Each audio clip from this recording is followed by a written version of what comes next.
ഒരു തൈ നടാം നമുക്കമ്മയ്ക്കു വേണ്ടി, ഒരു തൈ നടാം കൊച്ചുമക്കൾക്കു വേണ്ടി, ഒരു തൈ നടാം 100 കിളികൾക്കു വേണ്ടി, ഒരു തൈ നടാം നല്ല നാളേക്കു വേണ്ടി.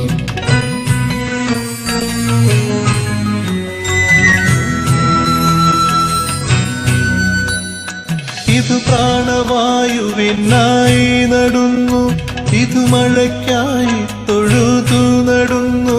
ഇത് പ്രാണവായുവിനായി നടുന്നു, ഇത് മഴയ്ക്കായി തൊഴുതു നടുന്നു. അഴകിനായി തണലിനായി തേൻ പഴങ്ങൾക്കായി 100 തൈകൾ നിറഞ്ഞു നടുന്നു. അഴകിനായി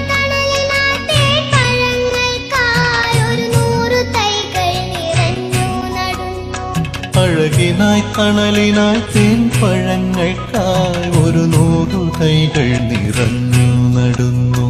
ഒരു തൈ നടാം നമുക്കമ്മയ്ക്കു വേണ്ടി, ഒരു തൈ നടാം കൊച്ചുമക്കൾക്കു വേണ്ടി, ഒരു തൈ നടാം 100 കിളികൾക്കു വേണ്ടി, ഒരു തൈ നടാം നല്ല നാളേക്കു വേണ്ടി.